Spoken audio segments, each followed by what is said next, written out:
संत रामपाल जी महाराज एक ऐसे महान संत जिन्होंने अपनी सतभक्ति, तत्व ज्ञान, करुणा और सेवा के बल पर समाज में नई मिसाल कायम की है।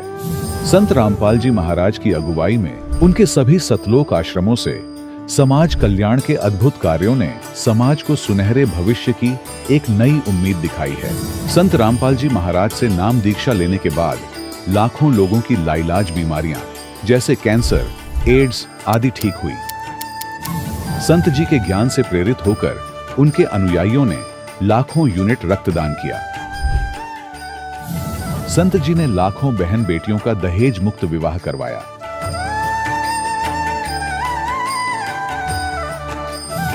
संत जी ने लाखों लोगों का नशा छुड़वाया, करोड़ों उजड़े परिवार बसे। संत जी के आश्रमों में समागम के दौरान निःशुल्क नेत्र चिकित्सा, दंत चिकित्सा प्रदान की जाती है। संत रामपाल जी महाराज द्वारा समय समय पर पर्यावरण संरक्षण के उद्देश्य से बड़े स्तर पर वृक्षारोपण किया जाता है। संत जी ने जरूरतमंदों को तत्काल राहत पहुंचाने के लिए एम्बुलेंस सेवा शुरू की। संत जी अपने अनुयायियों को देहदान के लिए प्रेरित करते हैं, जिससे मानवता की सेवा और चिकित्सा क्षेत्र में सुधार हो सके। संत रामपाल जी महाराज के सभी आश्रमों में हर रोज निःशुल्क भंडारा आयोजित किया जाता है, जहां हर वर्ग, हर जाति और हर धर्म के लोग एक साथ बैठकर भोजन करते हैं।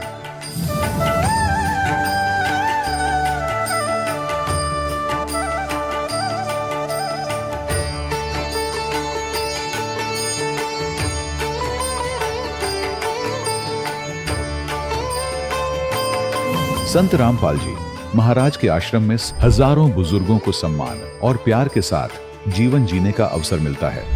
उनके खाने, रहने और स्वास्थ्य की पूरी जिम्मेदारी संत रामपाल जी महाराज उठाते हैं। अनाथ बच्चों के लिए संत रामपाल जी महाराज के सभी आश्रम किसी वरदान से कम नहीं। यहाँ उन्हें शिक्षा, संस्कार और भविष्य के लिए बेहतर अवसर प्रदान किए जाते हैं। चाहे बाढ़ हो, भूकंप या महामारी, संत रामपाल जी महाराज और उनके अनुयायी हमेशा ही जरूरतमंदों के लिए सबसे आगे खड़े रहते हैं। कोविड महामारी के दौरान संत रामपाल जी महाराज के आश्रमों से करोड़ों लोगों के लिए भोजन, दवाइयां और जीवन रक्षक सामग्रियां उपलब्ध कराई गई। चाहे गरीब की मदद हो या किसी शोषित और पीड़ित वर्ग के हक और सम्मान की लड़ाई, संत रामपाल जी महाराज ने हमेशा ही उनकी दबी आवाज को सरकारों तक पहुंचाया है और उन्हें उचित न्याय दिलवाने में अहम भूमिका अदा की है। समाज में आध्यात्मिक और सामाजिक मूल्यों के प्रति जागरूकता लाने में संत रामपाल जी महाराज हर कदम पर मानवता के सच्चे सेवक साबित हुए हैं। संत रामपाल जी महाराज का जीवन हमें सिखाता है कि सच्ची सेवा वही है जो निस्वार्थ भाव से की जाए। आइए हम भी इस महान सेवा के कार्य में इस महान संत से जुड़ें और संत रामपाल जी महाराज से नाम दीक्षा लेकर अपने जीवन को धन्य बनाएं।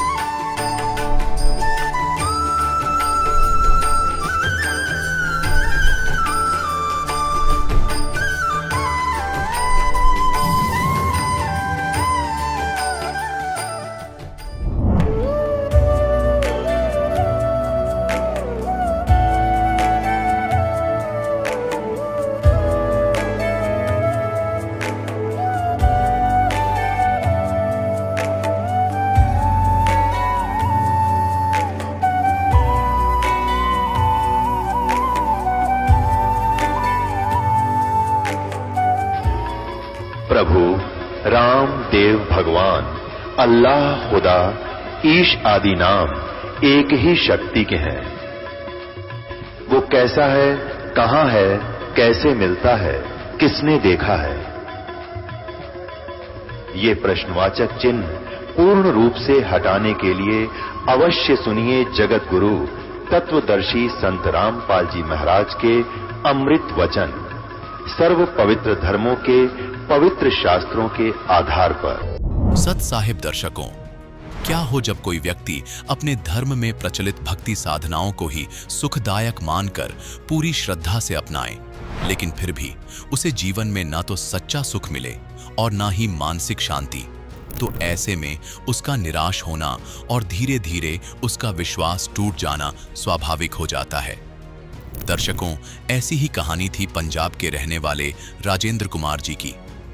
राजेंद्र जी ने अपने जीवन में सभी प्रकार की भक्ति साधनाएं पूरी श्रद्धा और निष्ठा के साथ की, लेकिन इसके बावजूद भी इन्हें अपने जीवन में कई कठिन परिस्थितियों का सामना करना पड़ा। लेकिन दर्शकों, आज राजेंद्र जी का कहना है कि जब से मैंने संत रामपाल जी महाराज की शरण ग्रहण की है, तब से मेरा जीवन पूरी तरह से बदल गया है। अब मैंने परंपरागत प्रचलित शास्त्र विरुद्ध भक्ति को त्याग दिया है। दर्शकों, आखिर राजेंद्र जी वर्षों से की जा रही हिंदू धर्म में प्रचलित साधनाओं को शास्त्र विरुद्ध क्यों बता रहे हैं? आइए जानते हैं इसके पीछे की सच्चाई क्या है। सुनते हैं राजेंद्र जी की कहानी उन्हीं की जुबानी। सर नमस्कार। नमस्कार सर। सर क्या नाम है आपका? मेरा नाम राजेंद्र कुमार है जी। सर कहाँ से आए हो आप? हम गांव खिप्पामाली डिस्ट्रिक्ट और तहसील फाजिलका से आए हैं सर। सर संत रामपाल जी महाराज जी से कब जुड़े आप? हम संत रामपाल जी से 26/10/2013 को जुड़े थे। सर उससे पहले आप क्या भक्ति साधनाएं करते थे? उससे पहले शनिदेव को पूजते थे, शनि चालीसा करना, शनि आरती, जितने शनिदेव के मंदिर थे हमारे शहर में थे, उन सब के मंदिरों में जाना, दाल उड़द प्रसाद वगैरह चढ़ाना। इसके अलावा हम क्षेत्रपाल जी को मानते थे और इसके अलावा हमने मध्य प्रदेश में गुना जिला में आनंदपुर वाले गुरु हैं कोई, उनसे 30 सालों से नाम दीक्षा ले रखी थी जी। सर कौन से पंथ से है वो? आनंदपुर वालों ही बजते हैं जी। सर उन्होंने आपको क्या भक्ति साधनाएं दी? सोहंग दिया था जी। सर उनके द्वारा दी गई भक्ति को करने के बाद आपको क्या लाभ मिला? लाभ तो सर कोई नहीं मिला, नुकसान गिना सकता हूँ जी। सर क्या क्या नुकसान हुआ? मेरी माता जी जब से नाम लिया उन्होंने बचपन से ही कम से कम ज़्यादा नहीं तो 1 बोरी दवाइयों की खा गए होंगे वो। ठीक है जी। हमारे घर में जो नशा कहीं नहीं होगा वो हमारे घर में नशा था जी। पोस्त हमारे घर में बिकता था जी। दारू हमारे घर में, नशे की गोली और मांस वगैरह जो सब गलत काम होते थे जी, वो हमारे गुरु जो कभी हमको रोकते नहीं थे भी आपने बीड़ी नहीं पीना या मांस नहीं खाना। बस वो कहते भक्ति करो जी, बाकी अपने आप परमात्मा ठीक करेंगे। सर भक्ति को करने से आपको कोई लाभ नहीं मिल रहा था, तो फिर आप संत रामपाल जी महाराज जी की शरण में क्यों आए? एक बार मैं पानी लेने गया था जी आरओ पे, वहाँ पे किसी संत रामपाल जी के भक्त ने मेरे को पैपलेट दिया जैसे, तो वो पैपलेट लेके उस पर लिखा हुआ था जी चैनल पे संत रामपाल जी का सत्संग आता है जी। उसमें ये भी लिखा हुआ था भी हमसे भी देवी देवताओं की इतनी भक्ति करते हैं फिर भी दुखी क्यों है। तब मेरे मन में खटकी कि बात तो बिल्कुल सही है। जब संत रामपाल जी का सत्संग सुनना, उसके बाद पता चला भी जिनकी हम भक्ति कर रहे हैं वो पाप काट नहीं सकते। पाप तो सिर्फ एक कबीर साहब की भक्ति से, संत रामपाल जी से नाम लेके कट सकता है जी। तो हम रात को सत्संग सुना, सुबह सतलोक आश्रम में पहुंच गए, वहाँ पर संत रामपाल जी से नाम उपदेश लिया। सर संत रामपाल जी महाराज जी के बारे में ये भी कहा जाता है कि वो अपने सत्संगों के अंदर देव देवताओं की निंदा करते हैं। सर क्या ये वाकई सच है? नहीं जी नहीं, वो कोई देवी देवताओं की निंदा नहीं करते। वो बाकायदा सही देवी देवताओं की जिनका हमारे शरीर में वास है, जिन्होंने हमको इस लोक में सुख देना है, उनकी सही तरीके से भक्ति करवाते हैं। जो दूसरे देवी देवता हैं जिनसे कोई लाभ मिल नहीं सकता, उनकी भक्ति के लिए रोकते हैं जी। सर संत रामपाल जी महाराज जी से नाम दीक्षा लेने के बाद, उनके द्वारा दी गई भक्ति को करने के बाद आपको क्या लाभ मिले? हमारी आर्थिक स्थिति बहुत खराब थी जी। कम से कम 6-7 लाख रुपया सिर पर कर्जा था और 2 हमारी दुकानें थी वो भी बिक गई। और किसी रिश्तेदार के पास हेल्प मांगने जाते थे तो वो कुछ हेल्प तो करते नहीं थे, उल्टा मजाक करते थे। धीरे धीरे ऐसी पोजीशन आ गई कि हमने जो कर्जा ले रखा था, खाली चेक पे हमने साइन करके दे रखे थे, वो हमको परेशान करने लगे। तो जो हम थोड़ी बहुत ही कमाई करते थे वो सब ब्याज में चली जाती थी। ऐसा समय आ गया कि हमको कोई माचिस भी उधार नहीं देता से। जो डब्बे रसोई में देखते थे, जो भी डब्बा वो खाली, चाय ख़त्म, खांड ख़त्म, आटा ख़त्म, और जिसके पास उधार लेने जाते थे वो कुछ भी नहीं देते थे। तो ऐसा दिल करता था कि कुछ जहर वगैरह खा के मर जाएं, या नहर में कूद जाएं, या कोई गाड़ी की ट्रेन के नीचे आ जाएं अपने आप, ना इन बच्चों को देखेंगे ना आत्मा दुखेगी। हमने सोचा वो पहले ही मुसीबत में हैं, अगर हमने भी कोई ऐसा कदम उठा लिया तो इनका पीछे से कौन होगा, तो ये परमात्मा मुझे कभी भी माफ़ नहीं करेंगे। और संत रामपाल जी से नाम लेते ही मेरी आर्थिक स्थिति ठीक हो गई। जो 6-7 लाख रुपया कर्जा था वो भी परमात्मा ने, संत रामपाल जी ने साफ़ करवा दिया। और हमारा मकान भी, जो मकान हमने बेचा था उससे भी बढ़िया मकान बनवा दिया। अब हमारे पास 3 मोटरसाइकिल और 1 कार है। और अब हमने 2-2.5 लाख रुपया हमने लोगों से लेना है जी। इसके अलावा जो मेरी पत्नी है उसको टाइफाइड 17 साल से नहीं जा रहा था जी। सभी डॉक्टरों को दिखाया, सभी जो भी, ठीक है जी, उनको भी संत रामपाल की शरण में आने से वो ठीक हो गया। उनकी एडी में दर्द रहता था जी, वो 2-4 कदम भी चल लेते थे उनकी एडी सूज जाती थी जी। अब वो कम से कम 4-4, 5-5 किलोमीटर तक सेवा पे जाते हैं, मान लो कि उनकी एडी कोई दर्द नहीं करती जी। इसके अलावा उनके पेट में रसोली थी, वो भी संत रामपाल जी की शरण में आने से सोली बिल्कुल ठीक है। अब इनको कोई तकलीफ़ नहीं है, बिल्कुल स्वस्थ है जी। इसके अलावा मेरा एक छोटा लड़का था जी, उसको पेशाब की प्रॉब्लम थी जी, बाथरूम की। 10 मिनट में 10 बार पेशाब करता था जी। सभी डॉक्टरों को दिखाया, मेरे को डॉक्टरों के नाम तो याद है नहीं जी, क्यों इतने ज़्यादा पढ़े लिखे तो है नहीं। तो सभी डॉक्टरों को दिखाया, लास्ट कोई लुधियाना DMC हॉस्पिटल है जी, वहाँ पर कहते हैं अभी इलाज है इसका, पर उसके लिए पैसे बहुत चाहिए थे जी। इतने पैसे हमारे पास थे नहीं। तो हमने संत रामपाल जी को प्रार्थना की, और उसके बाद उनकी जो बाथरूम की दिक्कत है वो बिल्कुल ठीक है। बिना किसी दवाई के ठीक हो गया? हाँ जी, हाँ जी, कोई दवाइयाँ तो पहले ले ही चुके थे संत रामपाल की शरण में आने से पहले, पर जब संत रामपाल जी महाराज की शरण में आए उसके बाद कोई दवाई हमको नहीं लेनी पड़ी। इतनी प्रॉब्लम थी कि स्कूल में जाता था तो वहाँ पर बैठता नहीं था, चल बाथरूम बैठता, फिर भी 10 मिनट में 10 बार पेशाब करता, घर पर आके रोने लग जाता था कि मैं कल से स्कूल नहीं जाऊँगा। बच्चे सभी हंसते हैं। एक उनको ये ऐसे इकला के बोलता था जी, ऐसे पाठ पढ़ते हैं ना स्कूल में, ऐसे करता कितनी, तो वो फिर सभी बच्चे हंसते थे, फिर घर आके रोता था भी मैं स्कूल नहीं जाऊँगा। तो धीरे धीरे गुरु जी की शरण में आए, संत रामपाल जी की शरण में आए। अब बिल्कुल बच्चा वो इतना एक्टिव है जी, 10 फर्स्ट प्राइज़ ले आया स्कूल से, बल्कि हर एक चीज़ में फर्स्ट, पढ़ाई में, गेम में, हर एक चीज़ में फर्स्ट आया। एक हमारा बड़ा लड़का था जी, उसका दिमाग बहुत सुन्ना था जी, बिल्कुल मोटा दिमाग था, जैसे पढ़ता नहीं था जी। स्कूल से डेली उनके नोट आते थे, 20 बच्चे को हम नहीं पढ़ा सकते, ये पढ़ता नहीं, हम बहुत।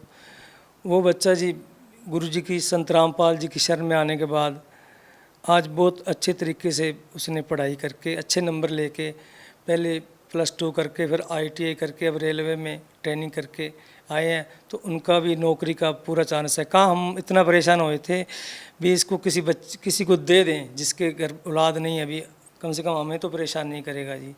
सर, आप भगत समाज को क्या संदेश देना चाहते हैं? भगत समाज को यही संदेश देना चाहते हैं, बेनती करना चाहते हैं कि संत रामपाल जी कबीर साहब के चोले में आए हुए हैं, उनकी शरण में जाके उनसे नाम उपदेश लेके अपना कल्याण करवाएं। जी धन्यवाद।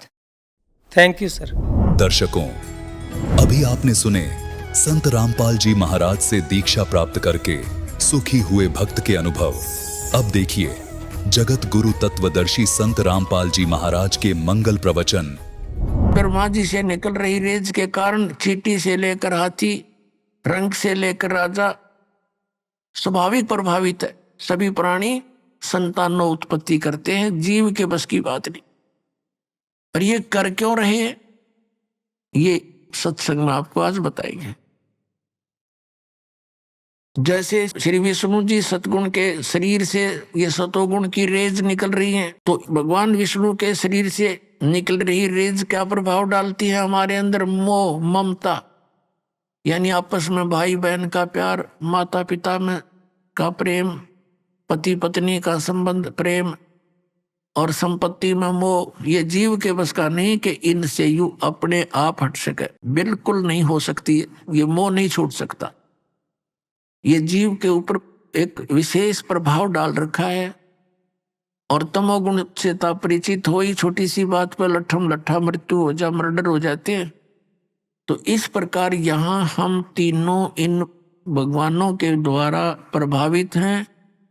इसका कारण क्या है कि इस काल भगवान को, जो ब्रह्म कहलाता है, ये 1,00,000 मानव शरीरधारी प्राणियों का नित्य आहार करता है, 1,25,000 की उत्पत्ति करता है। और उसके लिए इन तीनों पुत्रों को सेवा दे रखी है, इसने ड्यूटी बांट रखी है। और स्वयं ये गुप्त रहता है ब्रह्मांड के अंतिम छोर में, वहां इसने एक गुप्त स्थान बना रखा है, और वहां ये अपनी पत्नी दुर्गा को साथ रखता है, और जब चाहे उसको यहाँ संसार में भेज देता है। वो सामने दर्शन देती है, ये कभी किसी को दर्शन नहीं देता। इसने प्रतिज्ञा कर रखी है कि मैं कभी भी अपने वास्तविक रूप में किसी के सामने नहीं आऊंगा। आप श्रीमद् भगवद गीता अध्याय नंबर 7 के श्लोक नंबर 24 और 25 में इसने स्पष्ट किया है। श्री कृष्ण में प्रवेश करके ये बोल रहा है कि ये मूर्ख जन समुदाय मुझे कृष्ण मान रहा होगा, मुझे व्यक्ति रूप में आया हुआ मान रहा है। मैं कृष्ण नहीं हूं, मैं अपनी योग माया से छुपा रहता हूं, मैं कभी किसी के सामने नहीं आता। ये मेरा अटल अनुतम यानी घटिया नियम है। अब जो पिता अपने बच्चों से दूर रहता है तो उसमें कोई ना कोई दोष है। तो ये दोष है इसमें। 1,00,000 मानव शरीरधारी प्राणियों को ये नित्य खाता है और 1,25,000 की उत्पत्ति करता है। अपने आत्माओं, पहले तो आपको छोटा सा यहाँ एक सृष्टि रचना की जानकारी देंगे, और उसके बाद फिर हम आपको परमात्मा के विषय में जानकारी देंगे, परमात्मा की पहचान बताएंगे।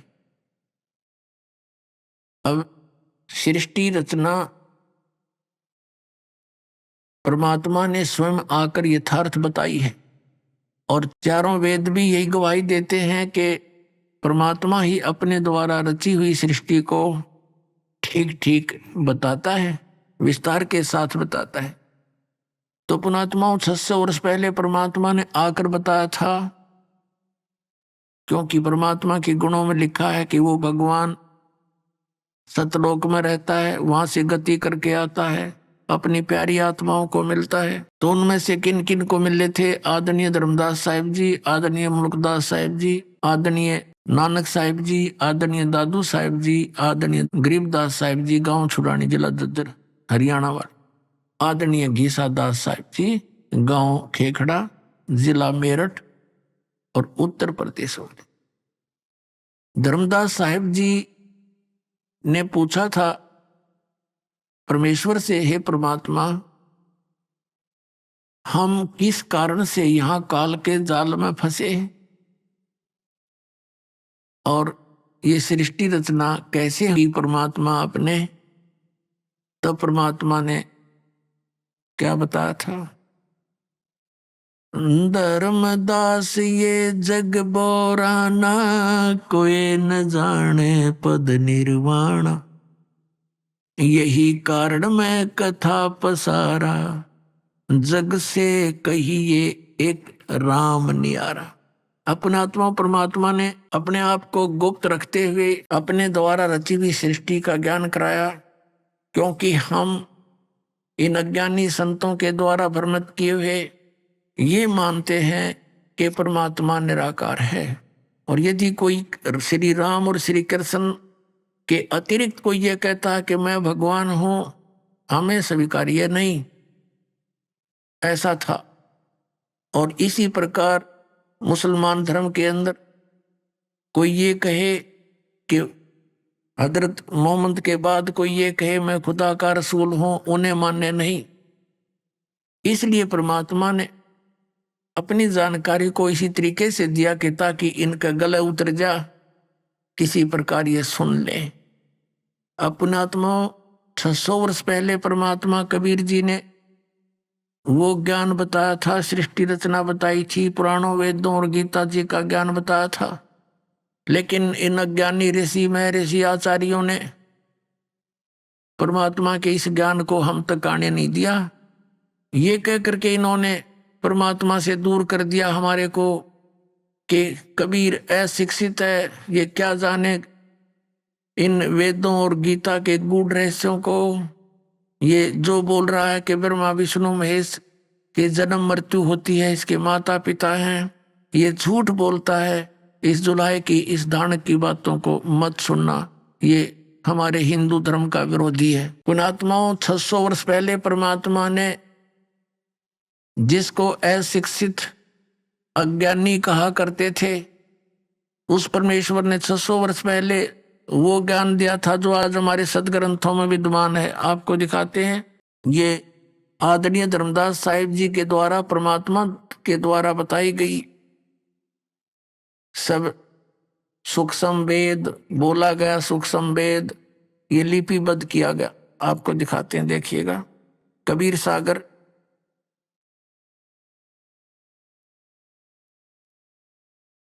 ये संपूर्ण 11 भाग। हेमराज श्री कृष्ण दास प्रकाशन बंबई। ये कबीर पंथियों के द्वारा ही संशोधित है। कबीर पंथी भारत पथिक स्वामी युगलानंद विहारी द्वारा पुरस्कृत। मुद्रक में प्रकाशक हैं खेमराज श्री कृष्णदास, अध्यक्ष श्री वेंकटेश्वर प्रेस, खेमराज श्री कृष्णदास मार्ग मुंबई।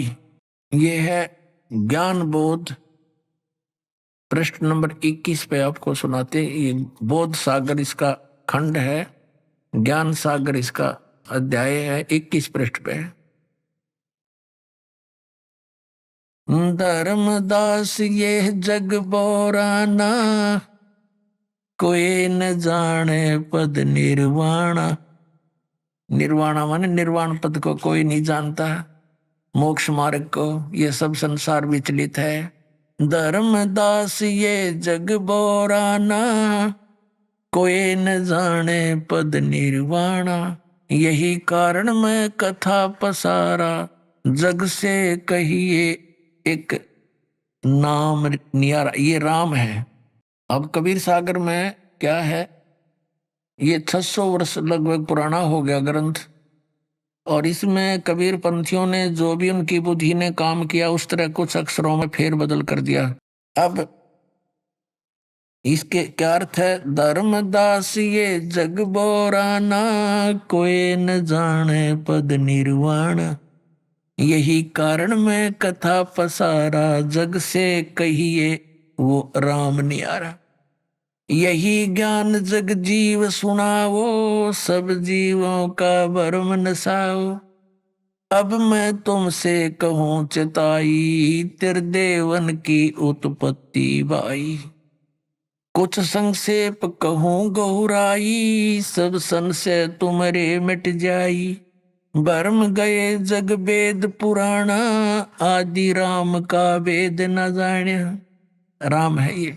राम राम सब जगत बखाने, आदि राम कोई बिरला जाने। आदि राम सनातन परमात्मा। ज्ञानी सुने सो हृदय लगाई, मूर्ख सुने तो गम ना पाई। परमात्मा कबीर परमेश्वर जी धर्मदास जी से कह रहे थे कि भाई अब जो ज्ञान मैं देने जा रहा हूं तुझे, ब्रह्मा विष्णु महेश की जन्म तिथि बताऊंगा तेरे को, और बुद्धिमान होंगे तीन प्रमाणों को देखकर तुरंत मान लेंगे, और भाई मूर्ख होंगे वो प्रमाण देख के भी नहीं मानेंगे। तो आप बुद्धिमान हो धर्मदास, समझना इन संकेतों को। क्या कहते हैं? ज्ञानी सुने सो हृदय लगाई, मूर्ख सुने तो गम ना पाई। क्या बताने चले हैं भगवान? माँ अष्टंगी पिता निरंजन, ये जम दारुण वंशन अंजन। पहले कीन निरंजन राई, पीछे से माया उपजाई। माया रूप देख अति शोभा, देव निरंजन तन मन लोभा। काम देव धर्मराय सताए, देवी को तुरंत दर खाए। पेट से देवी करी पुकारी, हे साहेब मोहे करो उबारी। टेर सुनी ता सतगुरु आए, अष्टंगी के बंध छुड़वाए। धर्मराय को हिकमत कीन्या, नख रेखा से भग कर लीन्या। धर्मराय करे भोग विलासा, माया को रही तब आशा। तीन पुत्र अष्टंगी जाए, ब्रह्मा विष्णु शिव नाम धराए। तीन देव विस्तार चलावे, इनमें यो जग धोखा खावे। पुरुष गम कैसे को पावे, काल निरंजन जग भरमावे। तीन लोक अपने सुत दीन्या, सुन निरंजन बासा लीन्या। अलख निरंजन सुन ठिकाना, ब्रह्मा विष्णु शिव भेद न जान्या। तीन देव सो उसको ध्यावे, निरंजन का वो पार न पावे। अलख निरंजन बड़ा बटपारा, तीन लोक जीव करे अकीन आहारा। ब्रह्मा विष्णु शिव नहीं बचाए, सकल खाए पुन दूर उड़ाए। तिनके सुत हैं तीनों देवा, ये अंदर जीव करते हैं सेवा। सेवा माने पूजा। कि इस काल और दुर्गा के ये तीन बेटे हैं, ब्रह्मा विष्णु महेश, रजगुण ब्रह्मा सतगुण विष्णु तम गुण शिव जी। इन तीन के यानी उनके सुत यानी पुत्र हैं ये तीनों देवा, ब्रह्मा विष्णु महेश। और अंधर जीव करते हैं सेवा, ये तत्व ज्ञानहीन अंधे इन ब्रह्मा विष्णु महेश की पूजा करते हैं। देखिए, तिनके सुत है तीनों देवा, अंदर जीव करते हैं सेवा। अकाल पुरुष का हो नहीं चिन्या, काल पाए सभी गए लीन्या। तीन देव और असुर अवतारा, ताको वजह सकल संसारा। तीन गुणों का ये विस्तारा, धर्मदास में कहूँ पुकारा। गुण तीनों की भक्ति में ये भूल पड़ो संसार। कहे कबीर निज नाम बिनो, कैसे उतरे पार। अपने आत्माओं, धर्मदास जी पवित्र हिंदू धर्म में जन्मे थे। श्री विष्णु और श्री शंकर भगवान, श्री कृष्ण जी, रामचंद्र जी के एक विशेष भगत थे। और जैसा भी उसके गुरु रूपदास जी ने मार्गदर्शन कर रखा था, उसके आधार से वो दृढ़ होकर इन्हीं भगवानों पर लगे हुए थे। और ये जानकर लगे हुए थे ये अजरो अमर है, सर्वेश्वर है, महेश्वर है। लेकिन जब परमात्मा ने धर्मदास जी को सचखंड दिखाया, सचखंड से फिर वापस छोड़ा, जैसे आदरणीय गरीबदास साहिब जी को लेकर गए थे, फिर वापस छोड़े 10-12 घंटे के बाद आंखों देखा हाल। फिर गरीबदास साहिब जी ने बोला, और आदरणीय नानक साहिब जी को भी ऐसे बेई नदी से अंतर्ध्यान करके सचखंड लेकर गए थे। 3 दिन में उनको वापस छोड़ा। ऐसे आदरणीय धर्मदास साहिब जी को भी परमात्मा सचखंड लेकर गए थे, फिर वापस आकर छोड़ा था।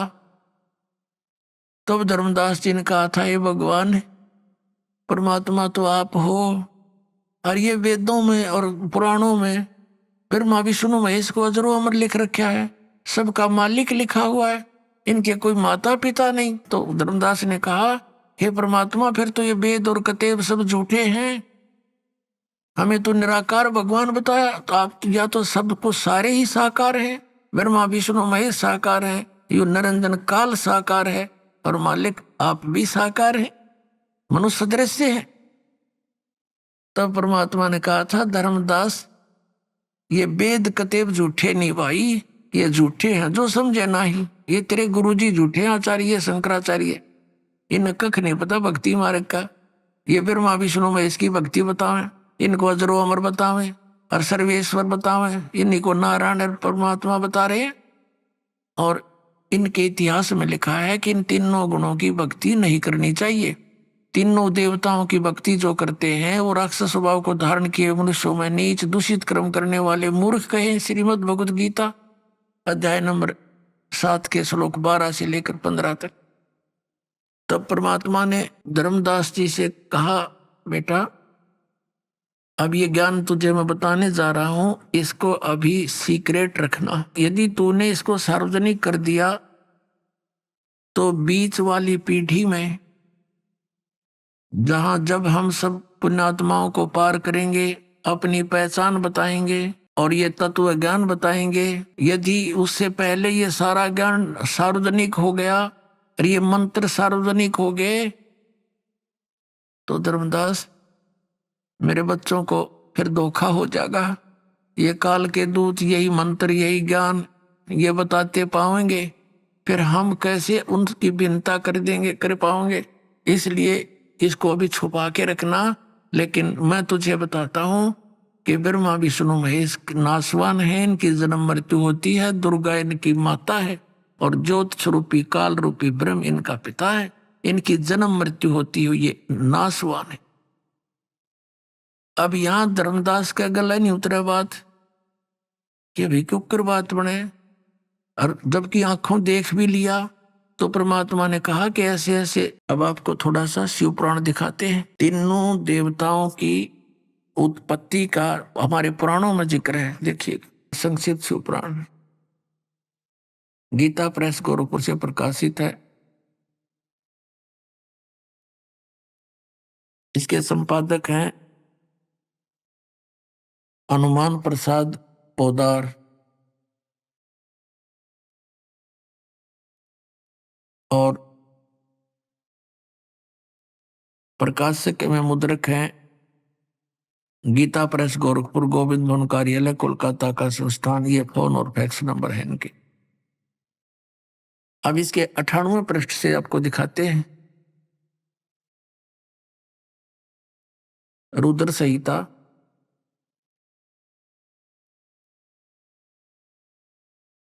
संक्षिप्त शिव पुराण 98 पृष्ठ के नीचे से लेते हैं। ये 5वां अध्याय समाप्त हुआ रुद्र संहिता का। अपने पुत्र नारद की यह बात सुनकर लोक पितामह ब्रह्मा वहां इस प्रकार बोले।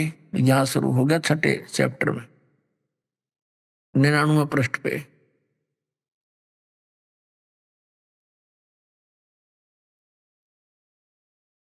ब्रह्मा जी ने कहा, ब्रह्मन देव शिरोमणे, तुम सदा समस्त जगत के उपकार में लगे रहते हो। तुमने लोगों के हित की कामना से बहुत उत्तम बात पूछी है। जिस समय चराचर जगत नष्ट हो गया था, सब जगह जल ही जल था, कुछ भी ना था। उस समय तत् सद्ब्रह्म इस श्रुति में सत सुना जाता है, एकमात्र वही शेष था। अब देखना 100 पृष्ठ पे शिव पुराण 100 पृष्ठ पे जिस परब्रह्म के विषय में, ये इसको परब्रह्म कहते हैं काल को, जिस परब्रह्म के विषय में ज्ञान और अज्ञान से पूर्ण युक्तियों द्वारा इस प्रकार विकल्प किए जाते हैं, कुछ ज्ञान कुछ अज्ञान, यानी सच्चा झूठा। उसने कुछ काल के बाद द्वितीय की इच्छा प्रकट की, उसके भीतर एक से अनेक होने के संकल्प उदित हुए। तब उस निराकार परमात्मा ने अपनी लीला शक्ति से अपने लिए मूर्ति यानी आकार की कल्पना की। जो मूर्ति रहित परम ब्रह्म है उसकी मूर्ति ये भगवान सदाशिव है। अर्वाचीन और प्राचीन विद्वान उन्हीं को ईश्वर कहते हैं। उस समय एकाकी रहकर स्वेच्छानुसार विहार करने वाले सदाशिव ने अपने विग्रह से स्वयं ही एक स्वरूप भूता शक्ति की सृष्टि की। अब ये तो ब्रह्मा बोल रहा है, कुछ परमात्मा से सुना हुआ ज्ञान, कुछ अपनी अटकलबाजी। वास्तविकता ये थी कि काल ने दुर्गा को खा लिया था, शक्ति को परमात्मा ने इसके पेट से निकाली थी और फिर उनको सतलोक से निष्कासित कर दिया था। ये मिलता जुलता ज्ञान परमात्मा से सुना हुआ, क्योंकि परमेश्वर ने आके कबीर जी ने इस ब्रह्मा जी को, विष्णु जी को, शिव जी को ये ज्ञान सुनाया था, पर इन्होंने स्वीकार नहीं किया। काल के दबाव था, अपने पिता के प्रभाव से। अब देखिएगा, अपने विग्रह से स्वयं एक स्वरूप भूता शक्ति यानी स्त्री की सृष्टि की, जो उनके श्रीअंग से कभी अलग होने वाली नहीं थी। उस पराशक्ति को प्रधान प्रकृति, प्रधान भी दुर्गा को कहते हैं, प्रकृति भी दुर्गा को कहते हैं, और गुणवती माया बुद्धि तत्व की जननी तथा विकार रहित बताया। वह शक्ति अंबिका कही गई है। उसी को प्रकृति, दुर्गा को प्रकृति भी कहते हैं, ये सदग्रंथों में लिखा है। सर्वेश्वरी त्रिदेव जननी, तीनों देवताओं की उत्पन्न करने वाली ब्रह्मा विष्णु महेश की माता, नित्य और मूल कारण भी कहते हैं, सदाशिव द्वारा प्रकट की गई उस शक्ति के 8 भुजाएं हैं। कंसेप्ट क्लियर हुआ? ये दुर्गा इसके पेट से निकली थी। परमात्मा ने सच्चाई बता रखी है कि पेट से देवी करी पुकारा, हे साहेब मेरा करो उबारा, टेर सुनीता हम आए और अष्टंगी का बंध छुड़वाए। अब देखो वो उसकी 8 भुजाएं हैं। नाना प्रकार के आभूषण उसके श्रीअंग की शोभा बढ़ाते हैं। वह देवी नाना प्रकार की गतियों से संपन्न है और अनेक प्रकार के अस्त्र शस्त्र धारण करती है। एकाकिनी होने पर भी वह माया संयोग वसात अनेक हो जाती है। अब वो जो सदाशिव है, ये काल है, ये सदाशिव ब्रह्मा विष्णु महेश का पिता। देखिए वे जो सदाशिव हैं उन्हें परम पुरुष ईश्वर शिव शंभु और महेश्वर कहते हैं। अब हम 101 पृष्ठ पर आ गए हैं इस रुद्र संहिता का। वे अपने सारे अंगों पर भस्म रमाए रहते हैं।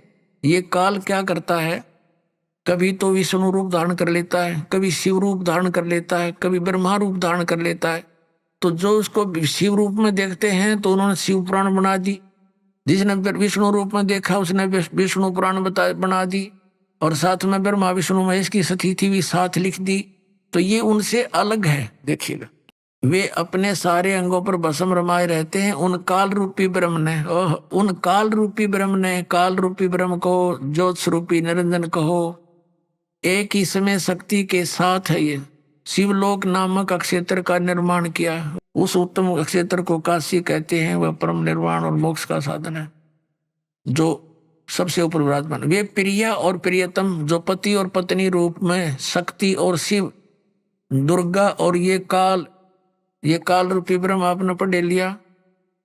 ये दुर्गा और काल, प्रकृति और काल जो परमानंद स्वरूप है उस मनोरमा क्षेत्र में नित्य निवास करते हैं। मुने शिव और शिवा ने प्रलय काल में भी कभी उस क्षेत्र को अपने सानिध्य से मुक्त नहीं किया। दुर्गा और काल ने, यानी शिवा दुर्गा, शिव ये काल ब्रह्म। देवर से एक समय आनंद मन में रमण करते हुए शिवा और शिव के मन में, दुर्गा और इस काल रूपी ब्रह्म के मन में यह इच्छा हुई कि किसी दूसरे पुरुष की सृष्टि करनी चाहिए, जिस पर यह सृष्टि का संचालन महान भार रखकर हम दोनों केवल काशी में रहकर सभी इच्छा अनुसार विचरें और निर्वाण धारण करें। ऐसा निश्चय करके शक्ति सहित सर्वव्यापी परमेश्वर शिव ने अपने वाम भाग के 10वें अंग पर अमृत मल दिया, यानी पति पत्नी व्यवहार किया। फिर तो वहां से एक पुरुष यानी एक पुत्र की उत्पत्ति हुई। 102 पृष्ठ पे रुद्र संहिता पढ़ रहे हम। शिव ने कहा, वत्स बेटा, व्यापक होने के कारण तुम्हारा विष्णु नाम विख्यात हुआ। अब विष्णु की उत्पत्ति होगी दुर्गा और काल से। पुराण बता रहे हैं। और ये नकली शंकराचार्य आचार्य इनका कोई माता पिता नहीं, तो जरूर अमर है। ये टीचर कहाँ है हमारे धर्म गुरु, जिनको अपने सिलेबस का ज्ञान नहीं। तो इन्होंने तो हमें पूरे समाज को डुबोने का काल से ठेका ले रखा था। अब ये 6ठा अध्याय समाप्त हुआ। ये 6ठा अध्याय समाप्त हुआ, यहां से हमने पढ़ लिया। अब इसके ये 7वां अध्याय है। यहाँ पर ब्रह्मा जी कहते हैं, ब्रह्मा जी ज्ञान दे रहे हैं। ब्रह्मा जी कहते हैं देवर से अपने पुत्र नारद को बता रहे हैं। तत्पश्चात यानी उसके पश्चात कल्याणकारी परमेश्वर शाम सदाशिव ने पूर्ववत प्रयत्न करके, जैसे विष्णु उत्पन्न किया था दुर्गा के संयोग से पति पत्नी व्यवहार से, तो मुझे अपने दाहिने अंग से उत्पन्न किया। अपने आत्माओं यहां स्पष्ट हो गया कि ब्रह्मा और विष्णु की उत्पत्ति होगी दुर्गा और काल से। ये इनके पिता हैं, ये हमारे पुराण बता रहे हैं। और 5500 वर्ष हो गए इन पुराणों को लिपिबद्ध हुए। और इन हमारे धर्म गुरुओं ने सिर पर धर कर घूमा करते हैं और कहते थे हम इन्हीं के पुराणों के आधार से आपको ज्ञान बता रहे हैं और पुराणों को सत्य मानते हैं। वेदों के आधार से ज्ञान बताते हैं, श्रीमद् भगवत गीता के आधार से भक्ति विधि बताते हैं। इनने सारा उल्टा पाठ पढ़ा रखा है। नाम वेदों गीता पुराण का लेते, ज्ञान लोक वेद सुनाया करते, दंत कथा सुना दी। अब आपको दिखाते हैं। अब यहां अनुवाद करता विचलित हो गया कि शिव से शिव की उत्पत्ति कैसे दिखाऊं। यहां तो कर गया गोलमोल। कहते हैं चोर चुरावे तुमबड़ी गाड्डे पानी में, वो गाड्डे हुआ ऊपर आवे नो सच्चाई छानी ना। यहां देखिएगा संक्षिप्त शिव पुराण और ये पृष्ठ नंबर 110, 9वां अध्याय रुद्र संहिता का। यह लिखा कि इस प्रकार ब्रह्मा विष्णु और रुद्र इन तीन देवताओं में गुण है, परंतु शिव जो इनका पिता काल रूपी ब्रह्म गुणातीत माने गए। ये हो गए चार, ब्रह्मा विष्णु रुद्र और ये शिव, ये काल। अब यहां कंसेप्ट थोड़ा सा क्लियर नहीं हो पाया, और थोड़ा सा करेंगे। एक बार ब्रह्मा और विष्णु का इस बात पर युद्ध हो गया। ब्रह्मा जी कहते मैं तेरा बाप, विष्णु कहते मैं तेरा बाप, दोनों का झगड़ा हो। इनके पिता ने, इस काल रूपी ब्रह्म ने इनके बीच में एक पिलर स्तंभ खड़ा कर दिया तेजों में। तो ये लड़ना तो भूल गए, उसका और छोर खोजने के लिए चक्कर में पड़ गए। फिर ये खुद आ गया शिवजी रूप धारण करके, अपने पुत्र शिव का रूप धारण करके। फिर इनसे क्या कहने लगा ये थोड़ा दिखाते आपको। फिर आज क्या जो सत्संग अब शुरू होगा, ये देखिएगा। वेदवेश्वर संहिता संक्षिप्त शिव पुराण और 24 पृष्ठ पे ये ब्रह्मा और विष्णु का लड़ाई हो रही थी, इनके बीच में ये स्तंभ खड़ा कर दिया। फिर ये स्वयं आकर प्रकट हो गया।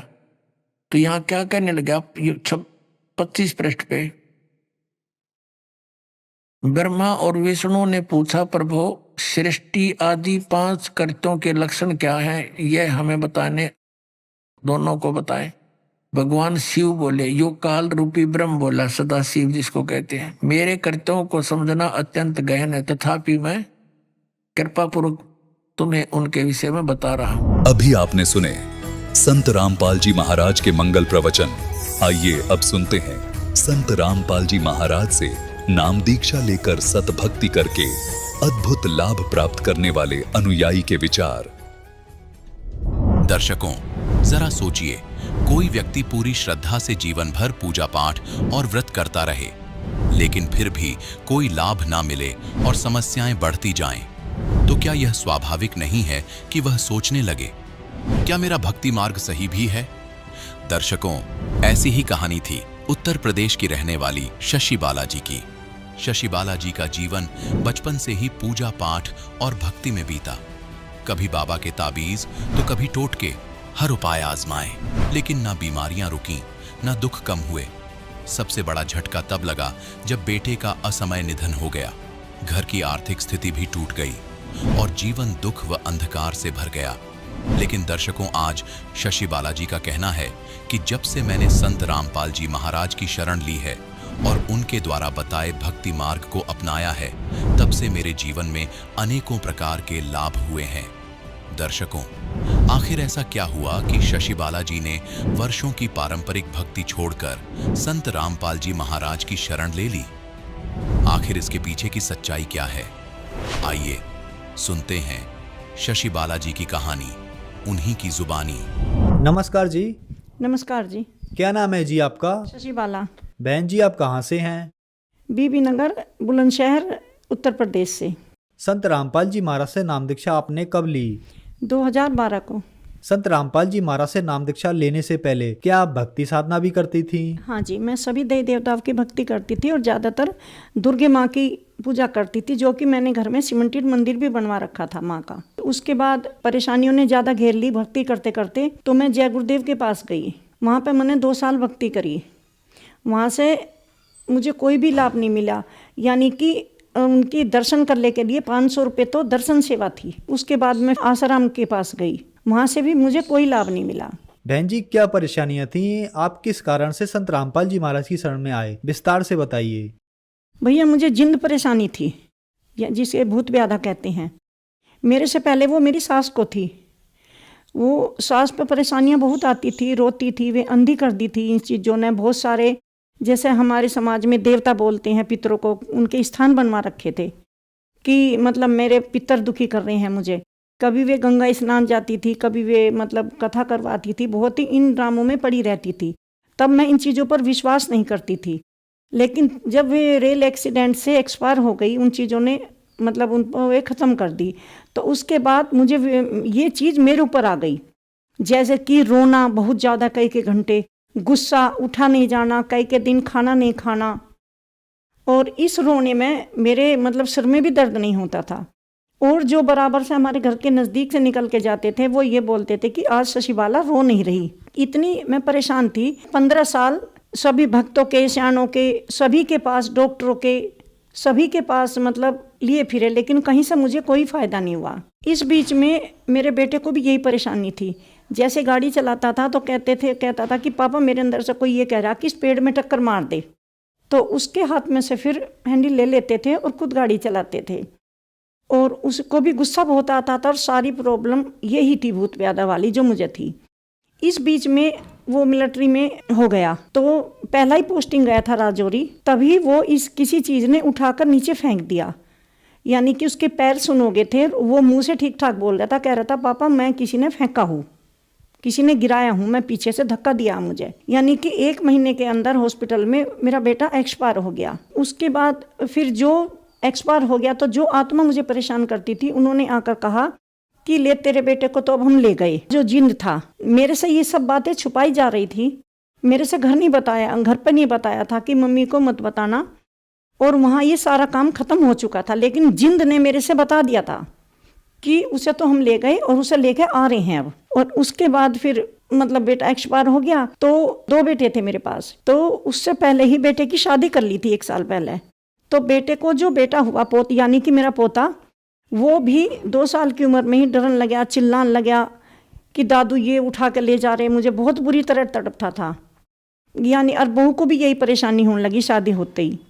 वो भी गुस्सा आना, जैसे कि कपड़ों में आग लगनी, सेब संदूकों में रखे रखे आग लग जाती थी, बहू के कपड़ों में भी और मेरे कपड़ों में भी। और जब उन्हें खोलते थे, जब भी देख कर रोते थे कि ये क्या हो गया, अब क्या पहनना है। यहाँ तक कि मतलब सोने चांदी की चीज़ भी घर में से जिंद गुम कर देता था। एक दूसरे पे इल्ज़ाम लगता था, लेकिन ऐसा कुछ नहीं था। ना तो बहू ही ऐसी है, और अपना तो पता है, बहू का भी पता है वो भी ऐसी नहीं है। लेकिन ये चीज़ जब मतलब कभी गाड़ी के कागज़ गुम करना, कभी पैसे गुम करना, रखे रखे गुम हो जाते, तो विश्वास आया कि ये जिंद ने ही सब कुछ किया है। इतनी भक्ति करते करते हम 15 साल परेशान रहे।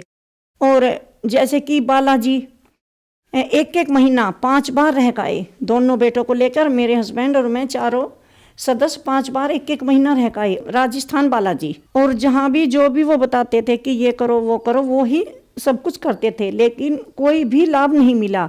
वहाँ से भी इसी तरह रोती हुई बिलखती हुई मुझे लेकर आए बेहोशी हालत में। और आने के बाद फिर कहा कि एक रतरोई मंदिर है, वहाँ काली का मंदिर है, वहाँ बाबा हैं, वो छड़ी लगाते हैं और वहाँ जाके ठीक हो जाएगी। वहाँ मुझे लेकर गए। वहाँ करीब मैं 2 महीने रही, जिसमें वहाँ कमरा भी किराए पे मिलता था और खाने पीने का भी अपना सब खर्च था। और 1 प्लेट में पूजा पाठ के सामान चढ़ते थे और उसमें 100 रुपये से कम दान नहीं रखा जाता था। और इसके बावजूद भी वहाँ विदाई होती थी। थोड़ा सा आराम होते ही कहते थे कि अब विदाई कर दो, आते जाते रहना, ठीक हो जाओगे। तो जो भक्त वापस आते थे, मतलब दोबारा फिर बीमार होकर, जब मैं 2 महीने रही तो इस बीच में बहुत वक्त आए। मैं उनसे पूछती थी, उनके कर्मचारियों से, कि भाई ये तो अभी ठीक होकर गए थे तो दोबारा कैसे आ गए। तो उनके कर्मचारी बोलते थे कि इन्होंने विदाई अच्छी नहीं करी, इसलिए इन्हें दोबारा परेशानी आ गई। विदाई ये होती है कि थोड़ा सा आराम कर दो, उसके बाद नगद कैश दिया जाता है। और पूरे मतलब जो वहाँ वे रहते हैं, मतलब बीमार लोग रहते हैं या ठीक भी रहते हैं, उनके साथ उन सबको मिठाइयाँ बांटी जाती हैं। और जो कर्मचारी हैं, बाबा हैं, दादी हैं, उनका परिवार है, उनके सबके कपड़े दिए जाते हैं। डबल बेड की कंबल है, चादर है, रजाई है, ये सभी चीज़ दी जाती है। तो वहाँ मेरे से बताया कि 1 लाख से कम विदाई करोगे तो ठीक नहीं हो पाओगे, उनके कर्मचारियों ने। तो मैंने मन में प्रेरणा कर ली कि मैं 1 लाख की विदाई करूँगी, मुझे बाबा ठीक कर दें। क्योंकि मैं रात दिन चिल्लाती थी, ना मैं कुछ खाती थी ना कुछ थी। मेरे शरीर में हड़कल करते थे ये चीज़, बुरी तरह हाथ पैर पीटती रहती थी। कई बार तो उन्होंने मुझे, मंदिर के पीछे खेत थे वहाँ भी ले जाकर डाल दिया, खूब डंडा बजाया। मेरे सारे मतलब वे जहाँ से गेहूं कटते हैं शरीर में घुस गए। बहुत ही भैया मैं बता नहीं सकती, इतनी बुरी हालत होगी कि वो दिन आज याद आते हैं तो शरीर कांप उठता है। फिर वहाँ से भी विदाई करवाने के बाद मुझे वही समस्या, थोड़ा सा आराम हुआ। उन्होंने विदाई की कह दी कि पहले विदाई करो, जब ठीक होगे विदाई कर दी। विदाई के बाद मैंने बोला कि बाबा मुझे तो यही समस्या सारी फिर हैं। तो उन्होंने फिर मेरे पर डंडा बजाना शुरू कर दिया कि तू जानबूझ के कर रही है। इसके बाद कहने लगे कि आते जाते रहना और ठीक हो जाओगे। वहाँ से मैं और मेरे हस्बैंड और मेरा बेटा तीनों इतनी बुरी स्थिति में निकले रोते हुए कि अब कहाँ जाएं, क्या करें। अब इसके बाद फिर मुझे बदायूं ले गए। किसी ने बोला था कि बदायूं में 40 दिन का चिल्ला होता है, आप वहाँ ले जाइए, वहाँ ठीक हो जाओगे। वहाँ भी 40 दिन का चिल्ला कराया। जैसे कि ये मुसलमानों के मीर पीर मजहार ये होते हैं सब, जो भी जिसने चादरें चढ़ाना वो बताया, जो भी दान पुण्य बताया वो भी किया। वहाँ से भी कोई लाभ नहीं मिला। फिर गया जी पिंड दान करे, पिंड दान करके आए, पितरों के सबके कपड़े देखाए, वहाँ से भी कोई लाभ नहीं मिला। उधर से रोना तो मेरा बंद हुआ ही नहीं, ऐसी रोती और चिल्लाती आऊँ थी कि रास्ते में जो भी मिलते थे सब हंसते थे मुझे देख के। उसके बाद फिर गया जी से भी कोई आराम नहीं लगा। अब फिर हम जय गुरुदेव के यहाँ गए कि किसी ने बताया कि गुरु बना लो, वहाँ से ठीक हो जाओगे। पहले उनके सत्संग भी सुनने लगी जो आसपास में होते थे, और वहाँ लेके गए मुझे, जो जय गुरुदेव में भैया थे, वहाँ जय गुरुदेव से नाम लिया। नाम लेने के बाद मतलब उन्होंने कहा कि यहाँ सेवा करो, जितनी सेवा करोगे उतने ही कर्म कटेंगे। तो वहाँ जैसे जून का महीना था, जैसे गेहूँ कटने और खेतों में खाद डालना और जो भी वहाँ काम होता था वो सारा किया। खेतों में से सब्जी निकालनी, आलू निकालने, और इतना करने के बाद भी शाम को खाना होटल से खाना पड़ता था, और दूध भी चाय के लिए मोल लेना पड़ता था। कहीं पंखे नहीं थे तो बोला कि गर्मी लगे, तो आपस में सब कहने लगे कि पंखा लगा लो। वहाँ वो सुविधा भी करी, लेकिन वहाँ तो रुक ही नहीं पाते थे, खेतों में ही रहते थे सारा दिन। अब वहाँ से मैं बीमार होकर आती थी बहुत बुरी तरह, 2.5-3 साल तक जुड़ी रही। हाँ, जय गुरुदेव ने बोला, मैंने कही बाबा मुझे तो आराम नहीं लग पा रहा, वही स्थिति है मेरी, कि सोना दान करो। जय गुरुदेव ने सोना जो चोटी में लगाया जाता है, सोने की चोटी है, उसमें सोना दान करो जब ठीक होगी। तो मैंने जय गुरुदेव से बताया, बाबा मुझे सपने में ऐसा बोला। तो उन्होंने कहा कि हाँ सोना दान करो जब ठीक होगी। तो जो मैंने कानों में कुंडल पहन रखे थे वो मैंने निकाल के उनके हाथ में दे दिए।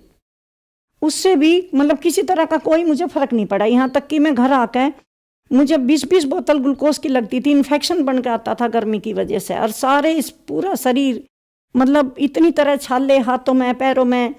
कहते थे कि चप्पल उतार के गेहूं काटो, तो चप्पल उतार के भी गेहूं काटी नंगे पैर। तो बहुत ही बुरी हालत में होकर आई, लेकिन कहीं से कोई भी लाभ नहीं मिला। जय गुरुदेव की जो दर्शन सेवा होती थी वो 500 रुपये में होती थी। अगर किसी के पास 500 रुपये नहीं है तो वो सेवा नहीं कर पाएगा। जब वहां से मुझे लाभ नहीं मिला, फिर किसी ने बताया कि आसाराम के पास जाओ। आसाराम जी के पास गई, वहां से भी कोई लाभ नहीं मिला। वहां भी मैं 2 साल तक रही, यानी कि 1 साल तो मैंने मंदिर की परिक्रमा लगाई। हर पूर्णिमा को बताते थे कि परिक्रमा लगाओ तब ठीक होगी। हर पूर्णिमा को परिक्रमा लगाई, और दान पुण्य भी जैसा भी जिसने बताया, सत्संग वगैरह भी सब करवाती थी। लेकिन वहां से भी कोई भी लाभ नहीं मिला मुझे। मैं वहां 1 लाख की विदाई रतरोई मंदिर में, जो काली का मंदिर था, वहां 1 लाख की विदाई करवाई थी उन्होंने, कुछ आराम नहीं मिला। वहां से इसी तरह रोती हालत में उन्होंने साफ बोल दिया कि जाओ अब यहाँ कुछ नहीं होगा, आते जाते रहना। इस बीमारी में कम से कम 15 लाख रुपया हम लगा चुके थे, लेकिन कहीं से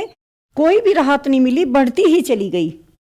इस बीच में बेटे की नौकरी भी लग गई, और बेटा ले भी लिया, और सास भी एक्सपायर पहले ही हो गई थी। बहू पे भी यही परेशानियां आ गई। मतलब भक्ति करते करते पूरे घर में दुखों का कहर टूट गया, और घर में सेब संदूकों में रखे हुए कपड़ों में बुरी तरह आग लगने लगी। तो फिर आप संत रामपाल जी महाराज की शरण में कैसे आई? हमारे एक मिलने वाले थे, मैं सुबह सुबह घूमने गई थी, तो वे मिली थी। उन्होंने कहा कि आप वहाँ चली जाओ आश्रम, संत रामपाल जी महाराज भगवान आए हुए हैं, क्योंकि वे जा चुकी थी वहाँ। तो उन्होंने मुझे ज्ञान गंगा दी। अब मैंने वो ज्ञान गंगा पढ़ी, तो उसमें भक्तों के करिश्मे भूत व्याधा के लिखे तो सभी तरह के थे, लेकिन भूत व्याधा के तो बहुत ही ज़्यादा लिखे थे। तो उनसे मुझे विश्वास हुआ, और भगत जी कहीं के लिए भी कहते थे, मना नहीं करते थे कभी भी। तो जब मुझे संत रामपाल जी महाराज के आश्रम में लेके गए, वहाँ जाने के बाद भी मतलब मैं जो बाथरूम में जाके नहाई तो मेरे कपड़े जल गए, यानी कि आधा कुर्ता आगे से आधा पीछे से। अब मैं उन्हें इकट्ठे कर पकड़ के चल रही थी। एक भक्तमती बोली कि बहन आप पे कोई जिंद प्यादा तो नहीं है? मैं कहा हाँ वही है बहन। उन्होंने कहा इन कपड़ों को उतारना मत, संत रामपाल जी महाराज को ऐसे ही दिखाना जब आप दर्शनों के लिए जाओगी। अब मैं वहाँ गई तो मेरी रोने चिल्लाने की आवाज़ तो इतनी तेज थी कि शायद हो सकता है आश्रम से बाहर भी जाती हो, क्यों बहुत ही तेज आवाज़ बताते हैं। तो उस बीच में मुझे होश नहीं रहता था। अब तो मैं खड़ी जैसे हुई, संत रामपाल जी महाराज ने कहा बेटी आ गई? मैं कहा हाँ गुरुजी मुझे भूत व्याधा है, 15 साल हो गए, मैं बहुत परेशान हूँ, मेरे पूरा परिवार घेर लिया और एक बेटा भी चला गया। और इस तरह मैंने जो कपड़े पहन रखे थे वो दिखाए कि इस तरह रखे रखे कपड़ों में आग लग जाती है। परमात्मा बोले कि बेटा अब के बाद ऐसा नहीं होने का, तेरे भूत कुछ नहीं बिगाड़ सकते, लेकिन तू भक्ति करना और मर्यादा में रहना। वो दिन का सो आज है भैया, मेरे कपड़े नहीं चले। जो मेरे ऊपर ये भूत व्याधा वाली परेशानी थी या मेरे परिवार के ऊपर थी, वो सब परेशानियां जा चुकी। और मतलब यहाँ तक कि मेरे बेटे और बहू नहीं मानते थे इस चीज़ को, लेकिन परमात्मा ने उन पर भी ऐसी दया करी कि ना तो फिर उनके कपड़े जले, ना ही पोता डरा जैसे चिल्लाता था बुरी तरह। और आज परमात्मा की दया सब पर हो गई, बेटे बहू पोतों पर। संत रामपाल जी महाराज की शरण में आ गए। पहले लाभ तो यह है कि हमें मोक्ष का मार्ग मिला। एक और लाभ मैं बताना चाहती हूँ। मेरे ससुर मिलिट्री से रिटायरमेंट, वो इन चीज़ों को मानते नहीं थे। उन्हें बाथरूम आने में परेशानी होगी, एक एक टोपा इस तरह उन्हें बूंद बूंद बाथरूम आने लगा। अब डॉक्टर के लेके दवाइयों से कोई आराम नहीं हुआ। फिर उन्हें मेरठ ले गए, वहाँ बोला कि इनकी एज ज़्यादा है, 85 साल के करीब एज थी, इनकी एज ज़्यादा है, इनका ऑपरेशन नहीं हो सकता। वहाँ से वापस ले आए, पेशाब की थैली लगा दी उनको। अब वो इस चीज़ से, थैली से बहुत परेशान थे कि मैं तो नहीं जी सकता अब ये थैली लगा के, मुझे तो बड़ा मुश्किल लग रहा है। अब फिर मैं उनसे बोली कि पापा जी एक काम करो, आप पूजा स्थल पर संत रामपाल जी महाराज से दंडवत करो और बोलो कि अगर मेरा ऑपरेशन हो गया तो मैं आपकी शरण में आ जाऊंगा। अब भैया मरता क्या नहीं करता। उन्होंने जाके वहाँ सीधे लेट के संत रामपाल जी महाराज का जो फोटो है जहाँ ज्योति जलती है हमारी, तो वहाँ दंडवत की और बोला कि भगवान मुझे ठीक कर दो, मैं आपकी शरण में आ जाऊंगा। अब वे फिर दोबारा उसी डॉक्टर के ले गए। डॉक्टर कहने लगे कि हाँ कौन कहता है ऑपरेशन नहीं होगा, ऑपरेशन तो हो सकता है, ठीक हो जाएंगे। इन्होंने बोला कि मेरे हस्बैंड ने कि आपने कहा था कि हाँ कहा तो मैंने था, लेकिन ये तो चमत्कार है। सक्सेसफुल ऑपरेशन हो गया उनका, मतलब संत रामपाल जी महाराज की दया से। और वहाँ से आने के बाद उन्होंने नामदान ले लिया संत रामपाल जी महाराज से। बहन जी, संत रामपाल जी महाराज से नाम दीक्षा लेने के बाद आपको बहुत सारे लाभ प्राप्त हुए। आज आप टीवी पर इंटरव्यू दे रही हैं और बहुत सारी महिलाएं हैं जो किसी न किसी तरीके से परेशान हैं। आप उन लोगों के लिए एक उम्मीद की किरण है। अगर उनको अपने दुख परेशानियां दूर करानी है तो उनको क्या करना होगा? मैं सभी भक्त बहन भाइयों, छोटे बड़ों बच्चों से हाथ जोड़कर प्रार्थना करती हूँ कि धरती पे परमात्मा आए हुए हैं। संत रामपाल जी महाराज परमात्मा हैं, पूर्ण परमात्मा है। वे हर दुख का निवारण कर सकते हैं। क्यों मुझ दुखिया के साथ मैं बिल्कुल दुखी हो चुकी थी, हिम्मत हार चुकी थी, कहीं से कुछ नहीं हुआ था। पहले ही आशीर्वाद में संत रामपाल जी महाराज ने मेरा दुख निवारण कर दिया। और ना ही परमात्मा कुछ मतलब पैसा मांगते हैं, वहाँ तो फ्री में खाना है, सोना, रहना और तेल साबुन सभी कुछ फ्री मिलता है और निःशुल्क नाम दीक्षा मिलती है, संत रामपाल जी महाराज देते हैं। और इतना भोजन हम अच्छा घर भी नहीं कर सकते जितना आश्रम में मिलता है, जिसका कोई पैसा नहीं है। और मेरी हाथ जोड़कर सभी से यह विनती है कि अपना मोक्ष कराना है और दुखों से बचना है। क्यों हर घर में दुखों के पहाड़ टूट रहे हैं, किसी की बेटी जा रही है, किसी का बेटा, किसी का दामाद। अगर दुखों से बचना है तो संत रामपाल जी महाराज की शरण में आइए। सुख तो ये तो होंगे ही, लेकिन मोक्ष मिलेगा आपको। संत रामपाल जी महाराज की शरण में कैसे आ सकते हैं? चलन पे शाम को सत्संग आता है, उसके नीचे पीली पट्टी चलती है जिनमें नंबर दिए हुए हैं। उन नंबरों पर कांटेक्ट करें। हर डिस्ट्रिक्ट में संत रामपाल जी महाराज के आश्रम खुले हुए हैं। जो आपके नजदीकी केंद्र पड़ता हो उसमें जाकर आप नाम दीक्षा लिए और अपना कल्याण कराइए। धन्यवाद जी। सत साई।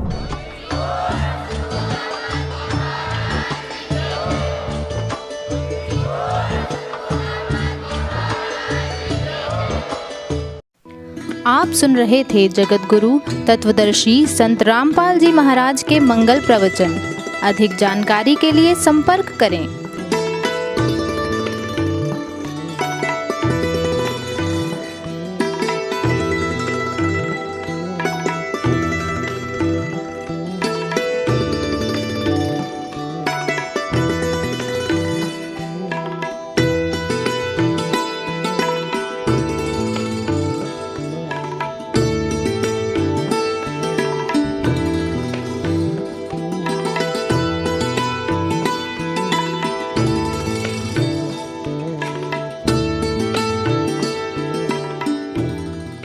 जगत गुरु तत्वदर्शी संत रामपाल जी महाराज जी के पावन सानिध्य में भक्ति की अलख जगाने तथा श्रद्धालुओं को सत्य भक्ति मार्ग का रास्ता दिखाने हेतु कनाडा के लोकप्रिय channel the TV NRI channel पर जगत गुरु तत्वदर्शी संत रामपाल जी महाराज जी के मंगल प्रवचनों का प्रसारण प्रतिदिन सुबह 7:30 बजे से 8:30 बजे तक तथा रात्रि 7:30 बजे से 8:30 बजे तक किया जा रहा है। इस सत्य भक्ति मार्ग को अपनाने के लिए अधिक से अधिक सत्संग प्रसारण देखें। इस सत्संग प्रवचन का सीधा प्रसारण संत रामपाल जी महाराज लाइव सत्संग YouTube चैनल और जगत गुरु संत रामपाल जी महाराज फेसबुक पेज पर भी देख सकते हैं।